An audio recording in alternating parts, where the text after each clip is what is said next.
Je vais, dans un premier temps, essayer de vous rappeler les voies et les centres que les constatations cliniques ont permis de localiser à la mémoire, car la mémoire ne se décrit pas comme la fente cérébrale de Bichat, la mémoire ne se dissèque pas comme les collatérales de l'artère péricaleuse.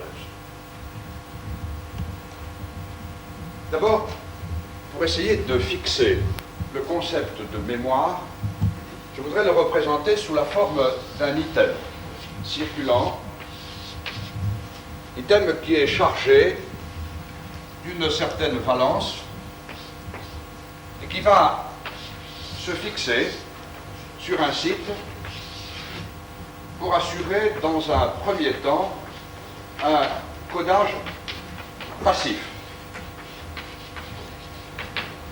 Cet item va pouvoir se fixer temporairement, quitter ce site en laissant graver in situ, après cette phase de fixation, son message. Cet item va pouvoir éventuellement se stocker, la porte étant ici fermée, prêt à la disposition, prêt à partir quand on en aura besoin, phénomène de stockage.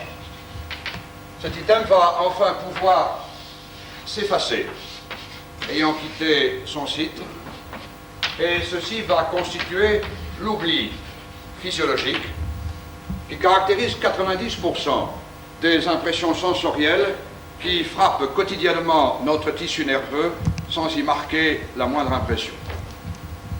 Ceci va également permettre de constituer des banques de données qui sont capables de reconnaître des items circulants, et ceci va bien sûr constituer ce que j'appellerais une mémoire passive. Une mémoire essentiellement cognitive qui va permettre d'engrammer dans ces banques de données des gnosies. Avec ça, je sais, et je sais ce que c'est. Mais la mémoire est maintenant un deuxième phénomène, qui est un phénomène actif, qui est un phénomène constructif. C'est-à-dire que, à partir de ces banques de données qui sont constituées, un item circulant va pouvoir être chargé au passage, va pouvoir ensuite être libéré, voire même un item qui appartient, comme ici, à un chaînon mnésique qui est tout à fait différent, et ceci va permettre alors de charger partiellement ce message mnésique différent et va permettre d'abord la reconnaissance, bien sûr, mais ensuite l'évocation, va donner dans cette mémoire constructive le rêve, va donner l'aliénation, mais va donner également la métamémoire que l'on va trouver dans la fabulation à partir d'un morceau seulement de la mémoire, et puis surtout à partir d'engrammes divers qui ont été codés sur ce tissu nerveux, va pouvoir, en voici deux qui sont simulés, constituer ici des structures nouvelles, c'est-à-dire permettre la création, permettre l'imagination, avec bien sûr comme corollaire l'apparition des schémas moteurs, l'apparition des praxies. Et cette mémoire constructive n'est pas opposée à cette mémoire cognitive, cette mémoire active n'est pas opposée à cette mémoire passive, même si, comme l'écrit Stendhal, tout effort de la mémoire éteint l'imagination, ce qui est faux puisque l'une a obligatoirement besoin de l'autre. S'agit-il, dans ces phénomènes, de passage transmembranaire, de modification de l'ARN messager, vraisemblablement?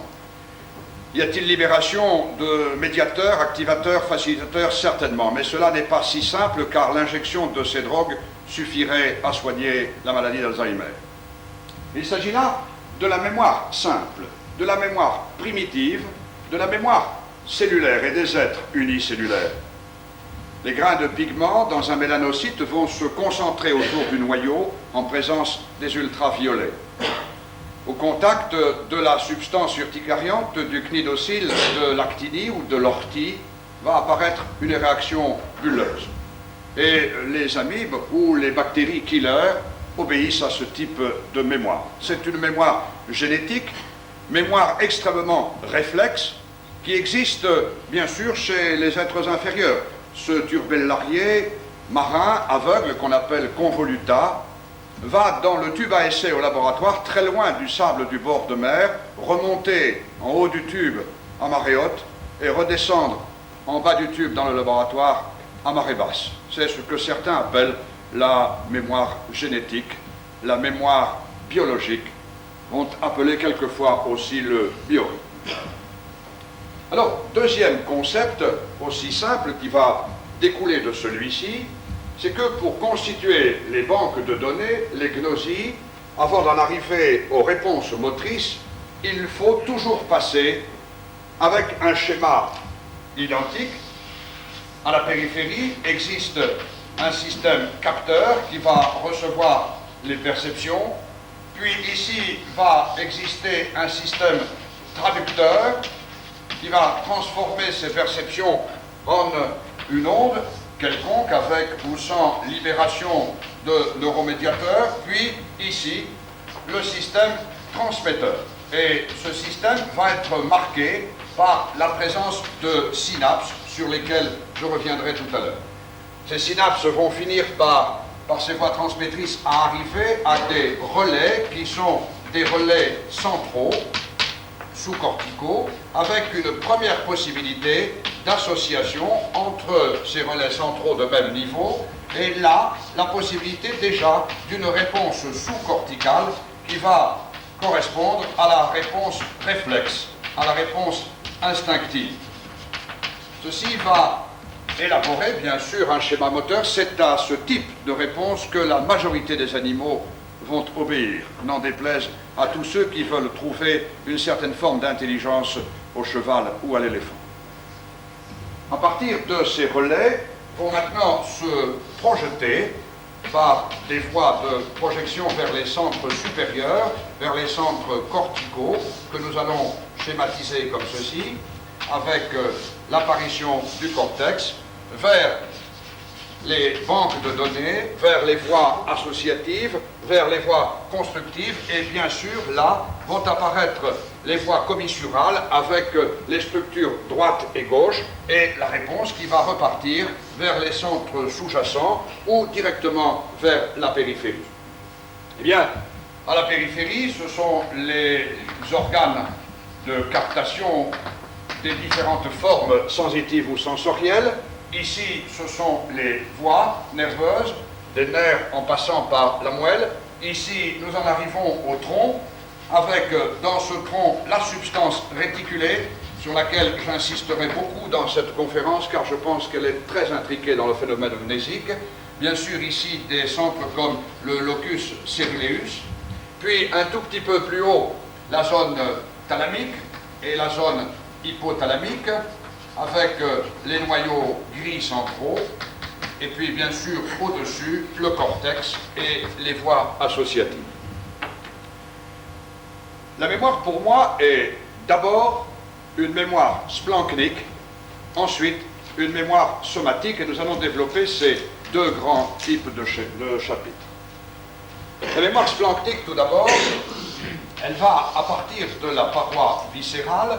Et nous allons ici schématiser les centres supérieurs avec le thalamus et avec la zone hypothalamique, avec le tronc cérébral comme ceci, et la moelle épinière. À partir de cette captation périphérique, par l'intermédiaire des relais préviscéraux qui ne sont pas indispensables, par l'intermédiaire des relais latéraux vertébraux qui eux le sont, on va avoir une impression qui va remonter ici par le faisceau spinotectal et qui va maintenant arriver dans le tronc cérébral en rencontrant cette substance réticulée végétative, splanchnique, facilitatrice, inhibitrice, qui va filtrer ces impressions. Ce faisceau spinotectal va faire relais dans les noyaux du tectum et va aboutir maintenant à l'hypothalamus. À l'hypothalamus, on va décrire 4 grands centres que nous allons schématiser à l'extrême. Un centre antérieur, les noyaux hypothalamiques antérieurs, qui sont essentiellement trophotropes. Un centre antérieur et inférieur qui va être essentiellement glandulotrope, celui de l'infundibulum tubérien. Un centre qui va être inférieur, qui va être très très important tout à l'heure dans le circuit mnésique, qui est le tubercule mamillaire, celui qui est atteint dans le syndrome de Korsakoff, le tubercule mamillaire qui va être l'un des centres relais de la voie olfactive, comme nous le verrons. Et enfin, ici vers l'arrière, au voisinage des ganglions de la pédula, avec le relais vers le ganglion interpédonculaire, l'hypothalamus ergotrope. Ces régions sont connectées ensuite avec le cortex, en particulier avec le cortex préfrontal. Même si ces localisations anatomiques sont beaucoup plus diffuses, la relation, l'intervention de cette forme de mémoire au niveau du cortex est indubitable, puisque vous avez une mémoire de ce que peut être une douleur gastrique, une douleur vésicale, vous avez une mémoire de ce que sont les phénomènes d'un accident hypertensif ou hypotensif, d'une poussée hypoglycémique, d'une notion de fatigue, d'une notion de tonus musculaire à l'inverse, et ceci va s'imprimer donc dans cette première forme qui tout à l'heure d'ailleurs va être retrouvée au niveau de la douleur somatique. Deuxièmement, donc, la mémoire est maintenant somatique. Et tout d'abord, la somesthésie générale. Celle-ci, avec ce même schéma très simplifié du cortex, du thalamus et du tronc cérébral, avec le cérébellum en arrière, avec la moelle vers le bas, va être premièrement la sensibilité douloureuse. Celle-ci va, après relais et décussation, monter par une voie qui est paléo-spinothalamique, qui est une voie polysynaptique et qui, là encore, va maintenant arriver au niveau du tronc cérébral dans la réticulée. Et cette substance réticulée va, pour elle-même, maintenant, venir activer tout le cortex, car pour pouvoir graver sur le tissu cortical le message à encoder, il faut maintenir un état d'éveil. Et c'est là la fonction essentielle de cette réticulée ascendante qui va faire relais au passage, et nous y reviendrons, par les noyaux médians du thalamus, par la substance qui est intralaminaire du thalamus et qui donc va susciter cet éveil cortical. La sensibilité douloureuse pour elle-même va continuer maintenant à monter vers le thalamus et de là va se projeter maintenant vers le cortex frontal et vers le cortex préfrontal.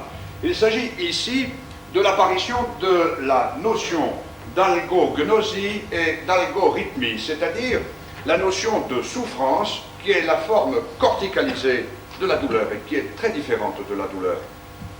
La sensibilité générale va maintenant être une sensibilité dite épicritique, somesthésique toujours, qui va par une voie qui est néosynaptique, qui va ici être croisée, passant par la voie spino-bulbo-thalamique, qui va faire relais dans le thalamus au niveau du noyau médian, et qui va venir se projeter ici dans l'aire pariétale pour y imprimer la somatotopie chère à Penfield.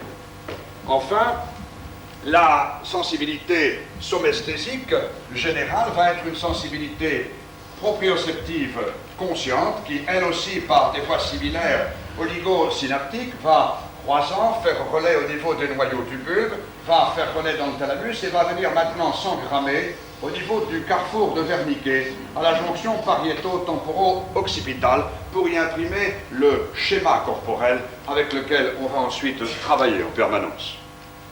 Et puis la connaissance mnésique somatique, en dehors de cette somesthésie générale, douloureuse, tactile, épicritique, qui est proprioceptive consciente, va maintenant être spécifique, sensorielle. Et Bien sûr, tout d'abord optique. Nous allons ici représenter toujours ce même schéma du tronc cérébral, et là, à partir de l'œil, par l'intermédiaire de ces voies optiques, vers le corps genouillé externe, vers le tubercule quadrijumeau antérieur, avec un relais accessoire vers le pulvinar, mais surtout par la projection directe sur le cuneus, à l'aplomb de l'aire visio-sensorielle 17 de Brodmann, autour de laquelle va maintenant apparaître la zone d'analyse 18 de Brodmann, mais surtout autour de laquelle va apparaître la zone qui sera visio-gnosique 19 de Brodmann. Et détail important, simulé comme suit, histologiquement, on va voir réapparaître des cellules pyramidales dans cette aire. Cette sensibilité sensorielle et deuxièmement acoustique. Voici ces voies à partir bien sûr de la cochlée, avec le relais dans le ganglion de Corti, avec un relais dans les noyaux cochléaires de la zone bulboprotubérantielle, dorsaux-ventraux, avec un relais vers le corps genouillé interne et tubercule quadrijumeau postérieur, un relais thalamique, la projection maintenant vers la circonvolution de Eschle. Tout d'abord, la zone acoustico-sensorielle, 41, autour de laquelle, comme tout à l'heure, va apparaître la zone d'analyse acoustico-psychique 42, et autour de laquelle va apparaître la zone 22, la zone associative acoustico-gnosique, celle qui, comme tout à l'heure, va être caractérisée histologiquement par la réapparition des cellules pyramidales. Ces sensibilités sensorielles vont, avec les voies associatives, avec les voies motrices extrapyramidales, mais avec ces voies associatives, entre autres, intéresser les deux hémicortex, avec déjà une spécialisation. L'hémicortex gauche est plus spécialisé dans la lecture, dans l'écriture, dans la perception du son, dans la perception de la mélodie, alors que l'hémicortex droit sera plus spécialisé dans la reconnaissance de la tonalité, du timbre des instruments. Ces sensibilités sensorielles sont maintenant des sensibilités vestibulaires. La voie vestibulaire va bien sûr, après le relais dans le ganglion de Scarpa, arriver au voisinage ici du noyau vestibulaire et de là se projeter sur l'archéocérébellum par un détour vers les noyaux fastigiaux, revenir au noyau vestibulaire et de là, par les deux voies vestibulo-spinales directes ou croisées, descendre dans la moelle. Alors c'est une voie qui est essentiellement réflexe, certes, mais la notion de vertige suppose une intégration corticale. Et d'ailleurs, cette impression de vertige va prédominer sur le phénomène lui-même, bien sûr en dehors de toute altération, de toute lésion des canaux semi-circulaires, puisque lorsque dans le rêve, vous êtes couché sans altération de l'équilibre et que vous percevez cette chute dans un abîme infini, vous avez cette notion de vertige. Eh bien, il existe des voies. La première est une voie qui est vestibulo-temporale, qui a été décrite par Spiegel et qui vient au voisinage de la circonvolution T1, justement dans cette zone associative, périphérique, dans cette zone acoustico-gnosique, d'où va partir tout à l'heure la voie extrapyramidale du faisceau de Turk-Meiner, qui va intégrer le cérébellum et qui assure la régulation de la coordination de la marche. Mais dans l'autre sens également, à partir des circonvolutions frontales, des zones F1 et F2, des zones où tout à l'heure nous allons engrammer des schémas praxiques, le faisceau fronto-labyrinthique de Delmas-Marsalet va lui aussi assurer un certain contrôle et l'on sait que sa lésion va entraîner une perte de la notion d'équilibre et une véritable ataxie de la marche. La sensibilité sensorielle spécifique est maintenant une sensibilité gustative et celle-ci, n'en déplaise aux tasses de Wiener, est vraiment réduite à très peu de choses chez l'homme. Elle va en effet, à partir des relais ganglionnaires sur la voie de la 9e paire, sur la voie du 7 bis, sur la voie du 5, remonter vers le thalamus et de là se projeter dans une aire 43 qui a été décrite au voisinage du pied de l'opercule rolandique. Mais cette voie, comme la voie olfactive, mais celle-ci encore plus que la voie olfactive, est réduite à très peu de choses chez l'hominien. Et nous en arrivons, cinquièmement, à ce sens très important qu'est l'olfaction, très important tout au moins dans son schéma anatomique. L'olfaction va partir ici du bulbe olfactif, puis par le nerf olfactif, et les trois racines olfactives de Mutel faire relais dans les centres olfactifs primaires que sont les noyaux du septum, les noyaux de l'espace perforé antérieur et le noyau amygdalien qui va se projeter au voisinage de T5, au voisinage du cortex entorhinal primaire.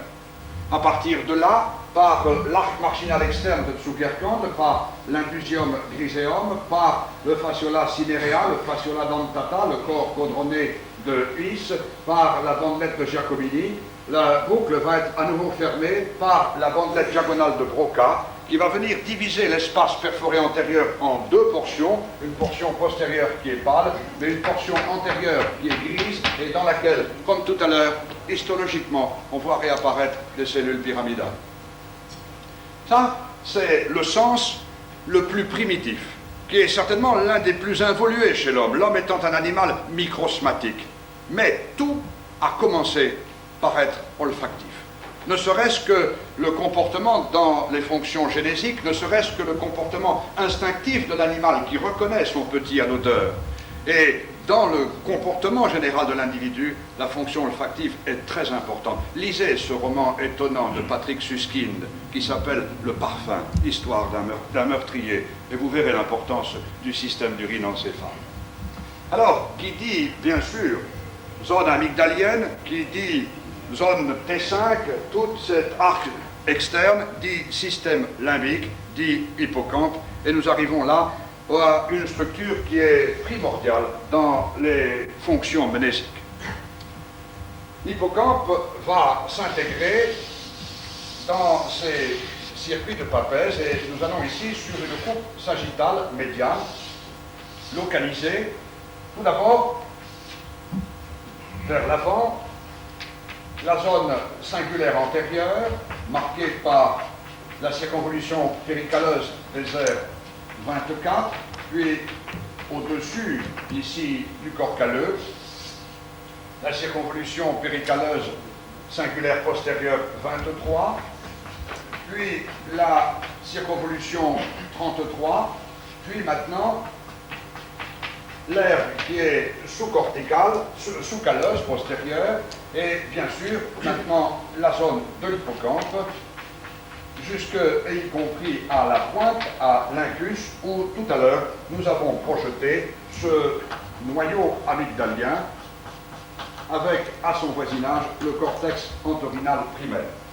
C'est là, dans ce système limbique, la circonvolution qui va servir de relais tout à l'heure, qui va être l'un des points importants de programmation pour le codage du message mnésique évoqué tout à l'heure, avec des noyaux, en particulier les noyaux septaux de la circonvolution ici, sous-singulaire antérieure. À partir de là, bien sûr, nous allons décrire maintenant les arcs marginaux, l'arc marginal externe de Zuckerkand, l'arc marginal interne de Zuckerkand. L'arc marginal externe, c'est celui qui était montré par la voie olfactive, qui va caractériser la racine olfactive interne et qui vient, en faisant le tour, imprimer son message au niveau du noyau amygdalien, au niveau du cortex piriforme. L'arc marginal interne va être marqué maintenant par des voies réflexes qui marchent dans l'autre sens. La première de ces voies va caractériser la bandelette semi-circulaire, le ténia semicircularis, la formation de la strie terminale qui va revenir en se projetant d'une part pour moitié en passant en avant de la commissure blanche antérieure dans les noyaux du septum et d'autre part pour autre moitié dans les noyaux antérieurs de l'hypothalamus que nous allons pouvoir rappeler comme ceci. Au passage, ces formations vont impressionner le noyau dorsal du thalamus et l'amygdale va, par une voie directe, venir faire relais dans le noyau antérieur du thalamus. Le deuxième circuit de Papez va partir d'une zone hippocampique qui est le subiculum, qui apparaît comme le point de départ de ce deuxième arc réflexe interne qui va emprunter le fornix le pilier postérieur du trigone, avec là, nous le reverrons, un relais au niveau du noyau de la vellula et le départ vers le bas de ces voies réflexes qui vont intégrer la zone du pédoncule cérébral et qui vont ensuite, par le faisceau central de la calotte, intégrer toute la réponse au niveau des noyaux des nerfs crâniens, entre autres. Reprenons ce trigone dont le pilier antérieur va faire relais dans les noyaux de l'hypothalamus antérieur, mais surtout maintenant va faire relais dans ce tubercule mamillaire évoqué tout à l'heure au niveau de l'hypothalamus. Du tubercule mamillaire, rappelons le faisceau mamillo-tegmental de Guden, qui lui aussi va venir au niveau des noyaux du mésencéphale et en particulier au niveau des noyaux du 12, associer la réponse motrice. Lorsque vous percevez une impression olfactive agréable, vous avez ce réflexe moteur qui va consister à avoir des mouvements de déglutition avec la langue. Mais ce circuit de Papez va maintenant, à partir de ce relais essentiel qu'est le tubercule mamillaire, se projeter sur le thalamus par le faisceau basal de Witt-Dazir et de là va venir impressionner dans un premier temps les circonvolutions péricalleuses, l'heure du système limbique. Et de là, maintenant, on va avoir une irradiation diffuse vers tout le cortex préfrontal, mais aussi vers le cortex pariétal, mais surtout vers le cortex temporal, sans oublier le cortex occipital. Ces deux niveaux, ces deux types de circuits de Papez sont pour certains la base des deux types de mémoire. La mémoire à court terme et la mémoire à long terme, et correspondraient pour certains à deux localisations diverses de l'enregistrement, du codage du message.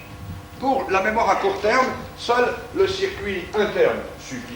Pour la mémoire à long terme, il faut engranger ces données mnésiques au niveau du cortex. Et ceci va vraisemblablement expliquer pourquoi on a des tableaux d'amnésie pure lorsqu'on a une lésion bilatérale. Et j'insiste sur ce terme bilatéral, nous allons y revenir avec les voies associatives tout à l'heure, de ces zones amygdalo-mamillaires, de ces zones hippocampales. Je vous ai dit tout à l'heure, la zone de l'hippocampe, la zone du subiculum, est certainement celle qui va marquer le codage essentiel. Si je reprends ici sur une coupe agrandie, la zone hippocampique, au voisinage ici de la fimbria, voici la section tout près du sillon de l'hippocampe, voilà le sillon collatéral, voici en gris le gyrus dentatus, et voici la corne d'amont dans laquelle nous pourrions rappeler ici la prolifération des plexus choroïdes de la pimère dans le ventricule latéral. Le cortex hippocampique va être ici marqué par plusieurs zones. D'abord, le cortex hippocampique qui représente avec ses trois couches de cellules la structure la plus simple, puis la zone du subiculum, la zone du présubiculum, et enfin le cortex entorhinal qui est ici marqué et qui lui présente ces 6 couches neuronales. Bien, il y a à partir de ce cortex entorhinal des fibres dites perforantes qui histologiquement vont venir au niveau du subiculum, au niveau du gyrus dentatus et au niveau du cortex hippocampique. À partir de là, des fibres associatives, des fibres moussues vont se projeter dans les zones CA4 et CA3 qui ont été décrites à la circonvolution de l'hippocampe, puis par des fibres qui ont été décrites par Schaffer, on va avoir vers l'hippocampe et vers le subiculum la fermeture de cette boucle interne propre à la zone hippocampique. C'est donc ici que siégerait ce codage indispensable avant que les informations ou bien ne disparaissent ou restent à l'état larvaire ici autour dans ce système limbique ou alors viennent constituer sur le cortex une mémoire à long terme, une mémoire qui est maintenant imprimée définitivement.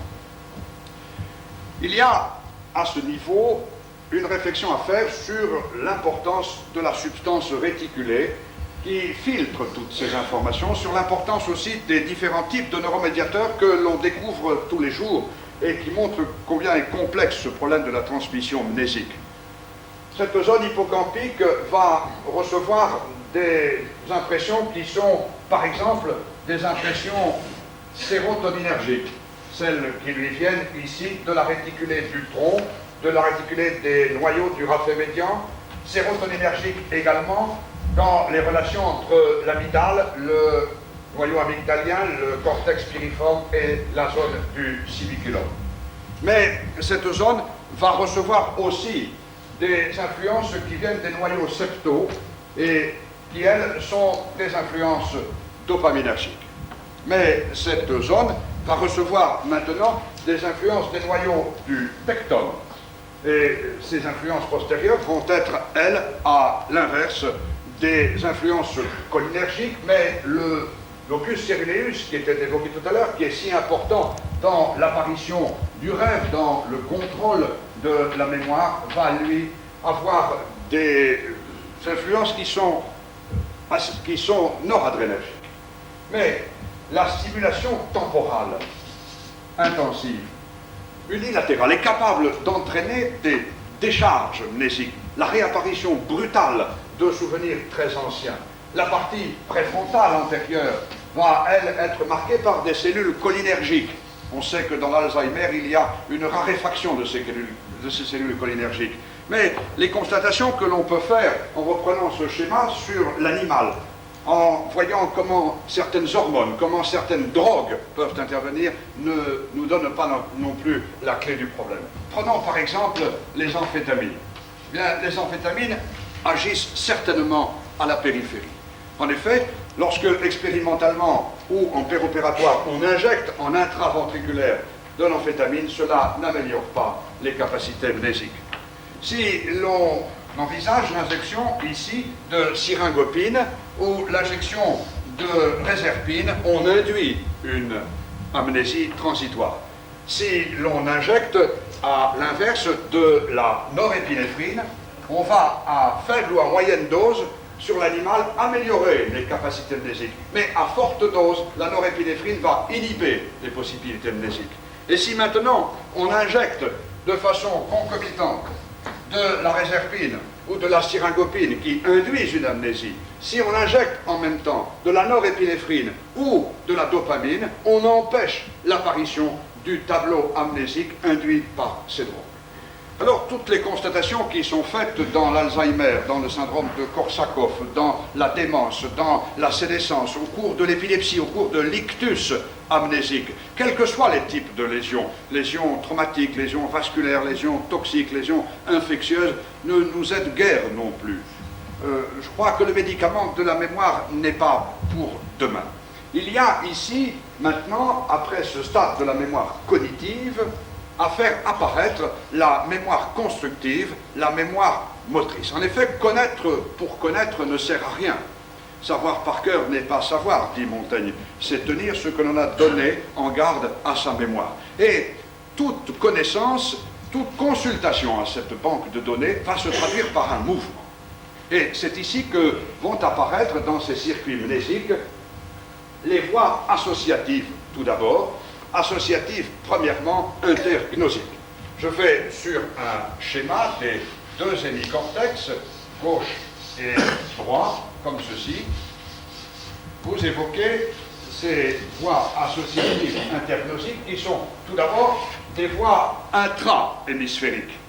Voici, entre le lobe temporal et le lobe frontal, le faisceau inciné. Voici, entre le lobe occipital et le lobe frontal, à la face supérieure, le faisceau longitudinal supérieur, à la face latérale, le faisceau occipito-frontal latéral.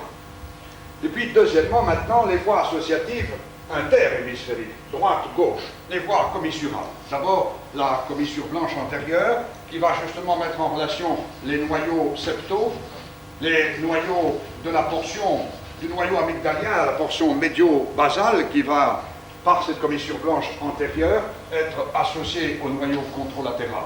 De même pour la commissure blanche postérieure. puis des voies associatives intergnosiques, comme par exemple la commissure postérieure de Probst, qui va permettre d'intégrer la notion de vision en relief, de vision stéréoscopique, bien sûr, le corps calleux avec son forceps majeur, son forceps minor, avec ses radiations qui sont ici schématisées, bien sûr les commissures interhypothalamiques, et puis au milieu, voici ces noyaux hypothalamiques gauche et droit, et puis au milieu la zone du trigone, à partir donc de ce subiculum, avec les piliers postérieurs du fornix, avec ici la commissure psaltérique entre les deux moitiés droite et gauche, et le retour vers l'avant. D'abord le relais vers les noyaux hypothalamiques, vers les noyaux du septum, et le relais vers les noyaux amygdaliens. Il y a dans ces voies associatives pour la construction du phénomène mnésique une étape indispensable. En effet, toutes les lésions unilatérales n'entraînent pratiquement jamais de troubles mnésiques. Il faut toujours des lésions bilatérales pour avoir un tableau d'amnésie pure. Et après, ces associations intergnosiques, intersensitives ou intersensorielles vont apparaître maintenant pour la mémoire motrice, les associations intergnosomotrices. Je vais reprendre sur le schéma de tout à l'heure, montrer ici le profil, avec en dessous, ici, le tronc et le cérébellum, et dans le cérébellum, le néocérébellum. Je vais reprendre ces zones dans lesquelles nous avions projeté les cellules pyramidales montrées dans ce tableau. En arrière, donc, l'aire 19, qui va appartenir à cette voie visuognosique. Sur le lobe temporal, l'aire 22, qui va appartenir à l'aire acoustico-gnosique. Dans l'aire d'espace perforé antérieur, la moitié antérieure avec ses cellules pyramidales, mais également à partir de toutes ces projections qui étaient évoquées tout à l'heure du système limbique vers l'ensemble du cortex en direction de la circonvolution pariétale, en direction de la circonvolution préfrontale. Nous allons avoir maintenant l'établissement de schémas praxiques. Schémas praxiques qui vont siéger dans ces aires pariétales, dans ces aires frontales, au voisinage des aires temporales. Ces schémas praxiques vont bien sûr faire intégrer le système extra-pyramidal principal dans lequel le néocérébellum apparaît maintenant comme une étape importante dans la mémoire motrice.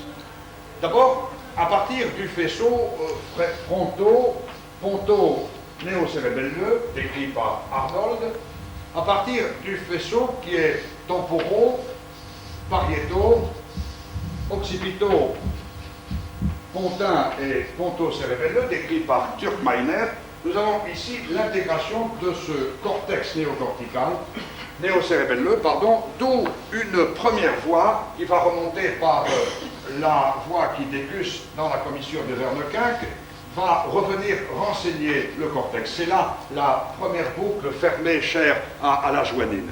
Le cerveau va établir ses schémas moteurs, il les envoie se faire mettre bien en ordre par le néocérébellum qui renseigne en retour en permanence le cortex. Et si tout va bien, le feu vert est donné pour que le mouvement puisse alors emprunter cette deuxième partie de la boucle à la joanine qui va descendre vers la moelle avec l'ordre qui a été donné et qui a été régulé par le néocérébellum. Milner, en 1970, a bien montré que lorsque les possibilités de la disparition de mémoire cognitive sont en place chez certains malades, sur l'animal, cela n'empêche pas la possibilité de continuer à acquérir une mémoire motrice et qui donc alors est essentiellement néocérébelleuse. Le néocérébellum est certainement dans la mémoire, dans la forme motrice de la mémoire, une étape indispensable.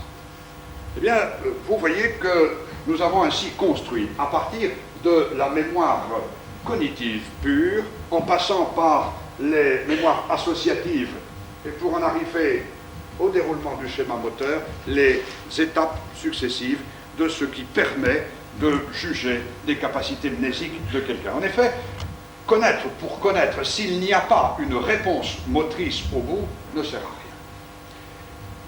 je ne vous ai certainement pas appris grand-chose ce matin. Beaucoup d'inconnus demeurent à la fin de cet exposé, et je le souhaite pour l'esprit humain, demeureront longtemps. Pour moi, la mémoire siège avant tout au niveau des synapses. Certaines constatations histologiques sont d'ailleurs faites qui montrent, y compris au niveau de l'histologie en microscopie électronique, une multiplication de la taille et du nombre des boutons synaptiques dans les zones associatives et dans les zones où l'on suppose que la mémoire est engrammée. Et l'on sait que dans la maladie d'Alzheimer, il y a justement une raréfaction de ces boutons synaptiques. Et c'est la raison pour laquelle, personnellement aussi, j'insiste beaucoup sur le contrôle de la réticulée, cette substance qui est diffuse, qui intéresse tout le tronc cérébral, qui intéresse le diencéphale et qui va être en permanence activatrice du cortex. Cette mémoire qui passe par ces synapses, par cette réticulée, intéresse donc toutes les voies, qu'elles soient oligo ou polysynaptiques, toutes les voies de la captation jusqu'à la projection en passant par la transmission. La mémoire est diffuse, mais elle est également de schémas de base extrêmement diverses. Pourquoi puis-je vous réciter la scène 2 de l'acte 3 de Ruy Blas? Bon appétit, messieurs, aux ministres intègres, conseillers vertueux. Voilà votre façon de servir, serviteurs qui pillez la maison. Donc vous n'avez pas honte, et vous choisissez l'heure sombre où l'Espagne agonisante pleure. Donc vous n'avez ici pas d'autre souci que remplir votre poche et vous enfuir après. Soyez flétris, serviteurs, qui venez dans la tombe jusqu'à voler votre pays qui tombe. Pourquoi sais-je cela? Parce que je l'ai apprise et que je l'ai jouée sur scène. Pourquoi puis-je vous entraîner à la suite de tous ces pêcheurs de lune, poètes et baladins, qui continuent le soir à rêver aux étoiles et cherchent à la lueur des lampes d'Aladin, comme des araignées empêtrées dans leur toile, à croire au jour meilleur des heureux lendemains, tous les Pierrots perdus en quête de Colombine, qui marchent en essayant de se donner la main. Je vous salue bien bas, et vers vous je m'incline. Pourquoi je puis vous dire ça? Parce que je l'ai écrite. Et pourquoi puis-je vous dire la parodie du duc de Saint-Vallier? Parce que je l'ai chantée et que je suis un carabin paillard. Et vous voyez que cette mémoire a à chaque fois un support moteur. Il faut qu'elle se traduise par un mouvement. Bergson, que je dois à votre invitation de ce matin d'avoir eu la joie de lire et de relire, Bergson écrit « L'esprit emprunte à la matière sa nourriture, ses perceptions, et il les lui rend sous la forme de mouvements où il a imprimé sa liberté. » Pourquoi, à partir du même texte, deux acteurs, interprètes, vont rendre du personnage composé par l'écrivain deux aspects complètement différents, comme, avec leur seule mémoire, Valère Novarina l'a si bien décrit dans sa lettre aux acteurs. C'est parce que cela se joue avec ses tripes. C'est la parle, est parle, c'est la matière de la matière, c'est celle qui sort du dedans, qui sort par le trou de la tête, comme il le dit. Pourquoi? À partir de la même composition musicale, deux interprètes virtuoses du même instrument vont donner de la mélodie deux interprétations complètement différentes. Et c'est, Dieu merci, ce qui fera toujours la différence entre un ordinateur et Glenn Gould interprétant Bach. L'ordinateur n'a pour sa mémorisation que la possibilité de 0 ou 1. Nous, au contraire, nous sommes capables d'apprécier la qualité, d'apprécier le contexte, d'apprécier la situation temporo-spatiale, ce que jamais ne pourra faire la mémoire électronique. Eh bien, j'aurais voulu vous montrer aussi comment la mémoire va être à partir de ces connaissances diverses, sensorielles, ces connaissances qui sont musicales, qui sont picturales, une mémoire constructive, celle qui va tout compte fait laisser la trace d'une civilisation par sa créativité, celle de l'art. J'aurais voulu vous montrer la mémoire du feu de Lascaux à Picasso, mais ce sera pour une autre matinée où vous me ferez encore l'amitié de m'écouter. Merci.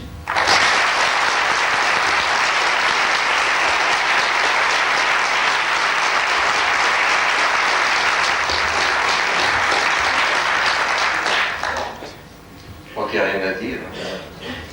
Simplement, Monsieur Laude, merci. Et comme je vous l'ai écrit, nous vous attendons pour la mémoire de Lascaux à Picasso. Merci encore.